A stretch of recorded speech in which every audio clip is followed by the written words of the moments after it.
welcome to this episode of Kitchen Talk with Victoria, where we talk about things about life, whether it's mental, spiritual, professional, whatever it is.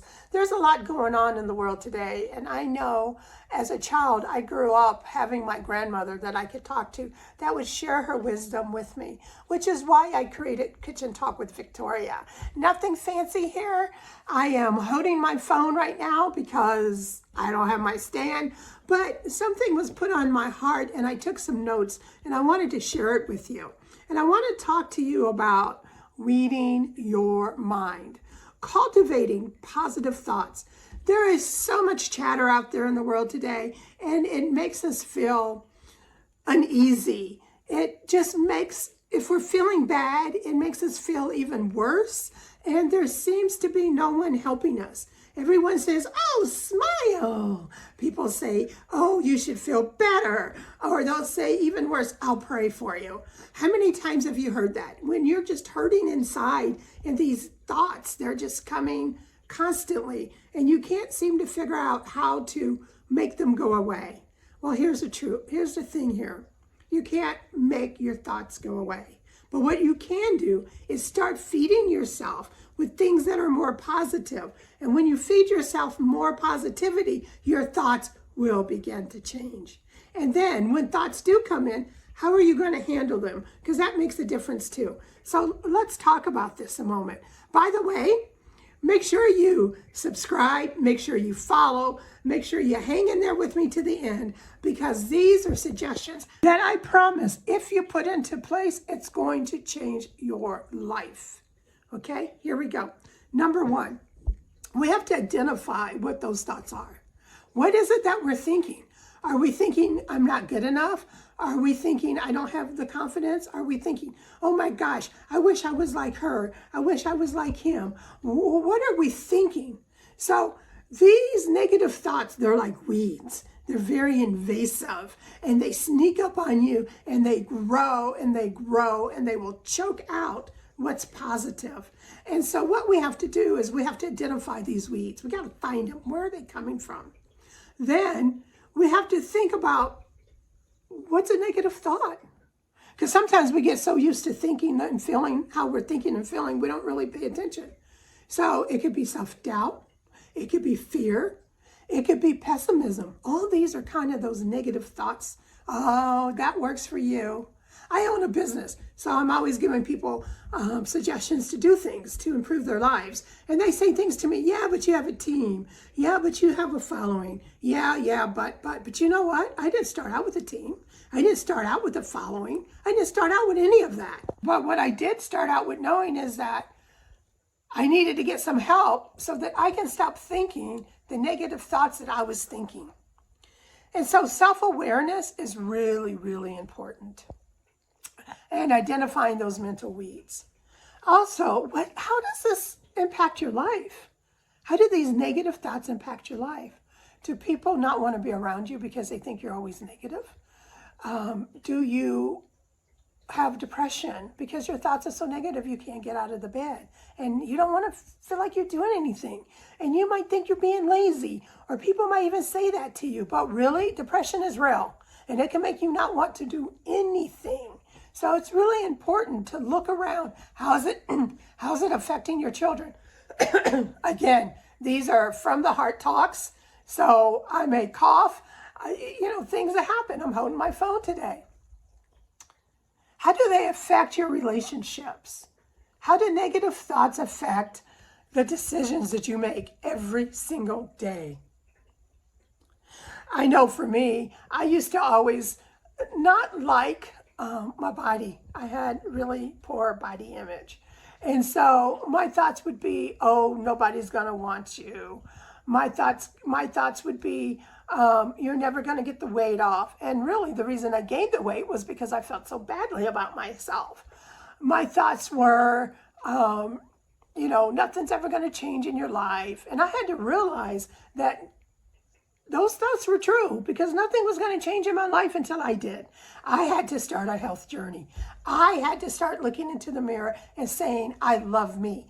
I had to go and seek professional help for the things that were going on in my life. And I did. And that's why I'm here today. This is why I can share these thoughts with you, because I've been through them. I feel them. I understand them. So you really have to look at your life and figure out how they're affecting your relationships. And then you just start to cultivate a positive mindset. You start replacing those weeds with flowers, because no two things can occupy the same space. What do I mean by that?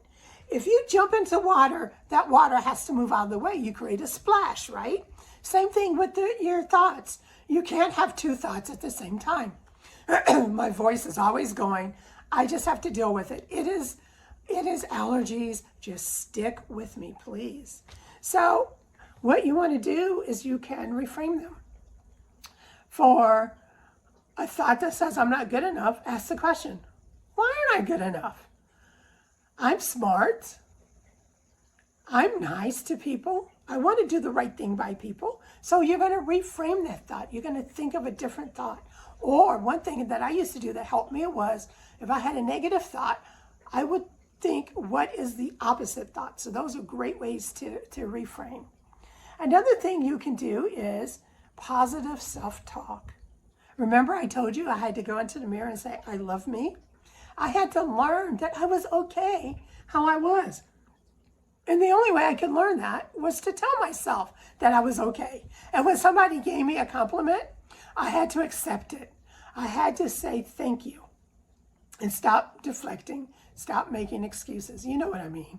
Somebody says, oh, that's a pretty dress. And you say, oh, well, I got it at Goodwill, or it was on sale. When you do things like that, you're deflecting the compliment. And I had to learn to say thank you. Try that. Next time someone gives you a compliment, say thank you. And then you want to encourage gratitude. Find things in your life to be grateful for. See, I say thank you for my feet. Thank you for waking me up. Thank you for having a light switch. Thank you for having a family. Thank you for my kitties, my grandkitties. Thank you for my granddaughter. Always figure out something you're grateful for. It could be a flushing toilet. You know how many people don't have water? Don't have good sanitation? They can't just flick a switch and a light comes on? It doesn't have to be something grand. It can be the simplest things in life. Practice gratitude. Now, the Bible tells us that we have to constantly renew our spirits and our minds. So that's something we have to do too. It's regular mental maintenance. We have to do things. If you pray, pray. Meditate. Take long walks. Enjoy nature. Whatever it takes to put you in that positive mindset. And find the time to do it. We all have the same 24 hours in the day, the same 7 days a week. You just have to get sick and tired of thinking the way you're thinking. You got to get sick and tired of being how you're being and how people are reacting to you. And so you make time for you, because you matter and you are important. So you have to practice this, and it's a daily thing. And then we can't ignore the role of patience and persistence in our mental garden.